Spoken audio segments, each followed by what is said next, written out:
Salut, les amis, j'ai une question à vous poser. Qu'est-ce que vous savez sur le vin russe, à part le fait qu'il existe? Donc, si votre réponse est « je ne sais rien » ou « je ne sais pas grand-chose », alors cette émission est pour vous. Nous sommes à Glavvino, c'est le pavillon de VDNH consacré au vin russe. Donc, allons voir ce que ça donne.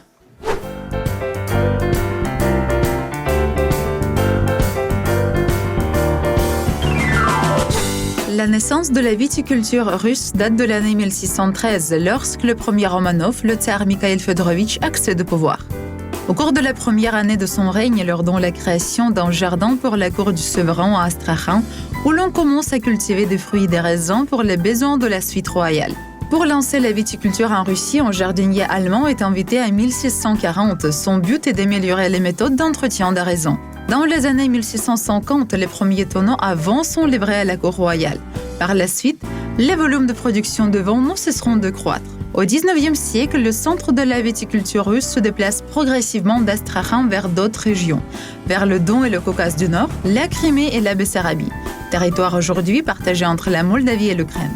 Ce déplacement est lié aux caractéristiques climatiques de la région et par conséquent au coût élevé de la production viticole.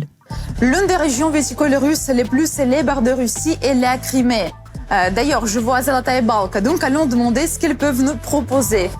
Bonjour, vous représentez Zolotaya Balka, que pouvez-vous nous proposer? Bonjour, oui, je représente Zolotaya Balka. Nous sommes une des plus grandes maisons en Crimée en termes de volume de production et de quantité de vignobles en général. Notre premier vignoble a été implanté en 1889. Nous sommes réputés tout d'abord pour nos vins mousseux, mais nous fabriquons aussi des vins tranquilles, tant de base que premium. Où se trouvent vos vignobles? À Sébastopol, dans la vallée de Balaklava. Super. Alors, quel ordre de prix pour vos vins? Il faut compter entre 500 et 2000 roubles, voire 7000 roubles pour certains vins mousseux. Pour les vins tranquilles, c'est 2000. Pour les amateurs, pourriez-vous expliquer simplement la différence entre un vin à 500 roubles et un vin à 7000 roubles? D'une part, le vin à 7000 roubles, c'est notre perle. C'est la méthode traditionnelle, identique à celle du champagne. Le vin à 500 roubles est un vin mousseux de base, résultant d'un coupage de cépages différents. Ce n'est pas un assemblage, mais un vin de coupage. Un vin simple en bouche, mais qui plaît beaucoup à tout le monde. Parfait. Une autre question, Zolotaya Balka, c'est quoi? C'est une région, la perle de la péninsule. La région porte ce nom car c'est un écosystème qui s'est formé ici et qui donne les conditions idéales pour les vignes et pour tous les produits en général. Les gens qui viennent ici, qu'est-ce qu'ils demandent le plus souvent? Des vins tranquilles ou des vins mousseux? Je dirais plutôt des vins tranquilles, parce que tout le monde connaît nos vins mousseux. Donc, ils veulent goûter quelque chose de nouveau. Très bien, c'est très intéressant, merci beaucoup. Je vous en prie, revenez nous voir.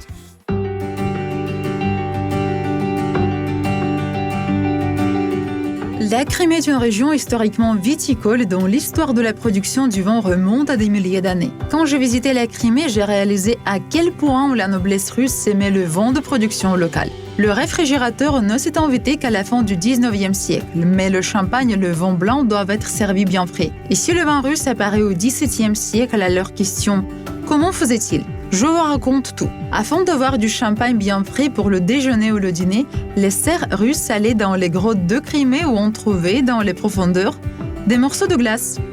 Les serfs l'extrayaient, revenaient dans les nobles palais, mettaient les morceaux de glace dans des bancs dans lesquels ils déposaient les bouteilles de vin et de champagne pour les refroidir. Mais quelle motivation! Mais en Russie, ce n'est pas que la Crimée qui est connue pour ses bons vins. La région de Krasnodar possède elle aussi le plus grand ensemble de vignobles du pays. On y trouve à la fois l'héritage grandiose durant de l'époque des tsars, mais aussi de l'époque soviétique, ainsi que des vignobles de la nouvelle vague et des modes actuelles.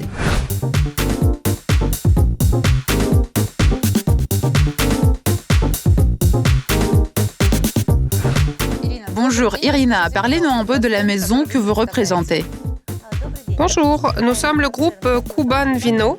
Kuban Vino représente la région de Krasnodar et comprend 4 marques commerciales, à savoir Kuban Vino, Château Taman, Villa Aristov et Vysoki Bereg.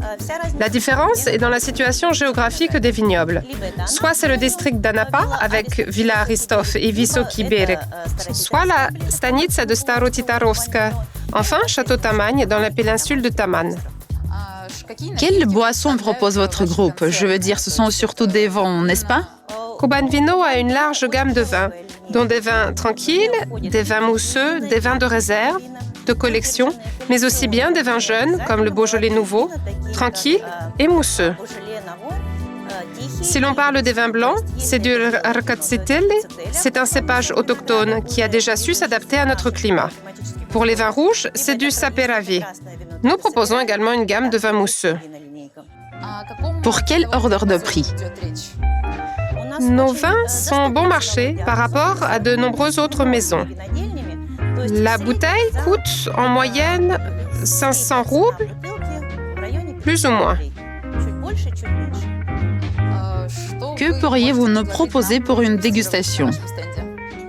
Je vous recommanderais aujourd'hui notamment notre vin jeune. C'est un Beaujolais nouveau, mousseux, muscat. La vendange a eu lieu mi-septembre et après un seul cycle de fermentation, tout en respectant nos nombreuses traditions, nos clients peuvent voir notre vin jeune dans les rayons des magasins.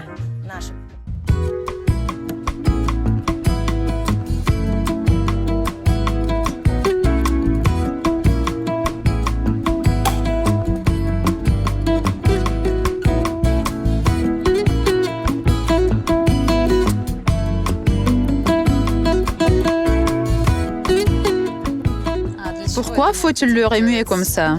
Pour que le vin s'aère et respire un peu. Et combien de temps faut-il attendre? Pour les vins mousseux, ce n'est pas nécessaire. Pour les vins tranquilles, surtout si c'est un vin de réserve, il faut les laisser s'aérer 10 à 15 minutes.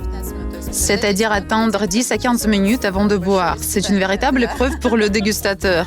C'est un entraînement pour maîtriser ses pulsions. Et comment faut-il tenir le verre? Par la tige, pour éviter que le vin ne se réchauffe au contact de la main. Et puis, c'est plus esthétique. Goûtez, je vous en prie.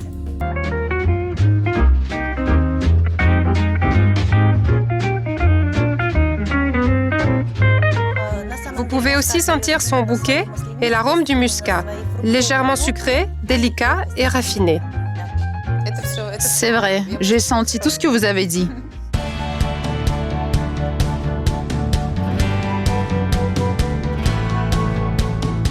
Mais que pensent les Russes des productions locales de vin dans leur pays? Bonjour, que pensez-vous des vins russes? Ils sont excellents. Une fois, on est passé avec une amie dans un magasin. Il n'y avait rien d'italien et on s'est acheté une bouteille de vin de Simlansky. Franchement, waouh, super. Donc vous avez aimé? Oui, c'était délicieux. Je bois rarement du vin russe parce qu'en fait, je n'en ai pas souvent l'occasion. Mais ils sont bons. Pensez-vous que le vin russe soit compétitif face au vin français ou italien? On entend beaucoup de critiques, les gens disent « Non, je ne vais pas boire de vin russe, les vins d'Italie, ça c'est du classique ». Aujourd'hui, pourtant, on en trouve de moins en moins et ils sont de plus en plus chers. À votre avis, les vins russes pourront-ils faire concurrence aux vins étrangers? Oui, je crois que sur 1000 exemplaires, il y en a qui sont de qualité, plus de la moitié à mon avis. Donc c'est le meilleur substitut à mon avis. D'autant plus que c'est moins cher que les vins italiens, n'est-ce pas? Moi, je passerais volontiers au vin russe si je buvais plus souvent, mais je ne bois pas souvent. Nous choisissons le vin blanc, en particulier Inkerman. Nous adorons les vins de Crimée, surtout cette marque. Leur vin est très connu. C'est la Jemchoujina, perle, à base de raisin Rkatsiteli. Très bien. Est-ce qu'à votre avis, les vins russes peuvent faire concurrence aux vins français et italiens? Sans aucun doute. Pour moi, oui. Cela dépend de ce que vous comparez. Le vin, c'est toujours du vin, d'où qu'il vienne. Et les technologies qu'on utilise, par exemple à Sébastopol, à Inkerman, Bassandra ou Novi Svet, sont de très haute qualité pour moi qui suis amateur. J'aime bien nos vins. Parfait. Et pour le nouvel an, quel vin y avait-il sur votre table? Cette année, c'est un vin de Novice Fête. On était déjà venu ici à la fin de l'année et on avait acheté une grande bouteille de vin mousseux pour la fête. Nous avons dégusté quelque sorte du vin russe. C'était très bien, mais à vrai dire, j'ai très faim et c'est l'heure de casser une croûte. Ici également, il y a une foire qui nous propose de déguster également des saucissons, des fromages. Et voilà, je vois un atelier du fromage russe qui s'appelle une française. Il nous propose un camembert en brie et à vrai dire, j'ai très faim, donc j'ai trop envie de déguster ça. Bonjour, je veux votre fromagerie et je voudrais bien en apprendre un peu plus sur vos fromages. Notre atelier s'appelle Franzouzenka, française, et c'est pas par hasard. Nous fabriquons des fromages à croûte fleurie originaires de France, géographiquement parlant. On a décidé de ramener une partie de la France chez nous, en Russie. L'histoire de la création de notre atelier fromager est très intéressante. Mon mari adore le vrai camembert français, il en est fou. En 2014, avec les sanctions, ce fromage a disparu des rayons. Mon mari a souffert pendant 3 ans, mais en 2017, il a décidé de lancer sa propre production. J'ai suivi une formation, j'ai appris cet art délicat et depuis 5 ans déjà, nous fabriquons des fromages à croûte blanche fleurie. Super, où se trouve votre production? Dans la région de Voronezh, district de Boguchari. C'est dans le sud de la région, le village de Podkolodnovka. C'est une sorte d'entreprise familiale. Oui. C'est chouette. Et où est votre camembert? J'en ai goûté en France et je pense que je serai en mesure de comparer. Une seconde. Merci. Et à part le camembert, quel autre fromage avez-vous ici? On va tout goûter. Nous avons une pyramide et un barriquet ici. Ce sont des analogues des fromages français crottin et valencé, sauf que nous utilisons du lait de vache au lieu de lait de chèvre. Notre pyramide est d'ailleurs un fromage bien connu en Russie, car nous avons participé en 2021 à un concours français, le Mondial du fromage. C'est un concours qui a lieu à Tours. Notre fromage y a été récompensé par une médaille d'or. Nous avons remarqué que beaucoup de gens font la queue ici pour acheter vos fromages. On a même eu du mal à percer la foule tout de suite.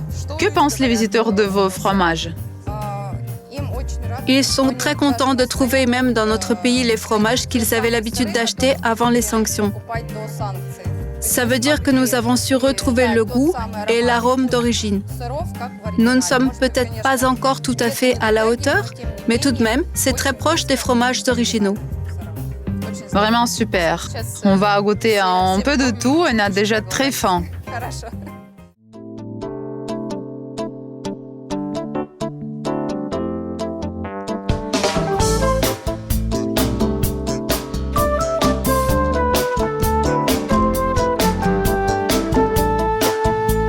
Bonjour. Pourriez-vous nous parler un peu de vos champignons? Ils viennent d'où? De quelle région? Que proposez-vous exactement? Ils viennent d'une forêt propre et écologique dans la région de Leningrad, district de Vsevolozhsk. Nous faisons nous-mêmes la cueillette, le marinage. J'aimerais bien vous faire goûter un de nos champignons. Approchez-vous pour la dégustation. Vous préférez les champignons mous ou croquants? J'aime tout. Vous aimez tout. Très bien.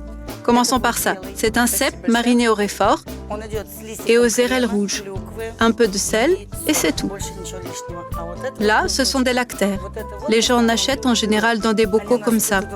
C'est très joli, une solution idéale pour un cadeau parce que c'est à la fois beau et savoureux. Ils sont plus salés, les lactaires. Oui. On a aussi des bolets orangés, eux aussi délicieux.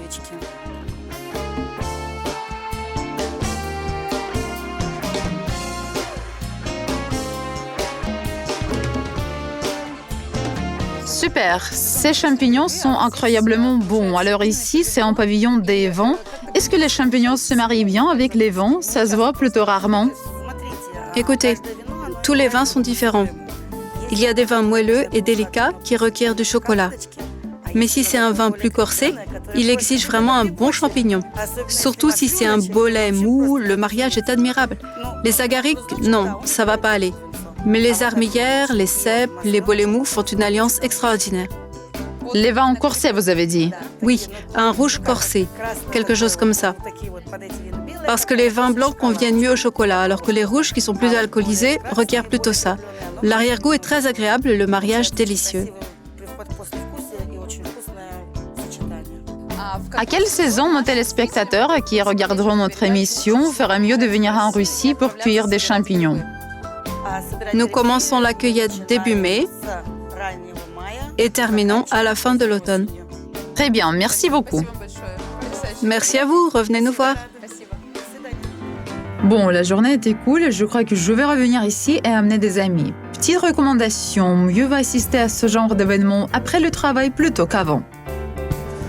En verre de vin, le morceau du fromage, c'est quelque chose d'européen, mais quand on apprend que le vin vient de Crimée et le fromage d'une des régions de la Russie, la perception de notre pays change, n'est-ce pas?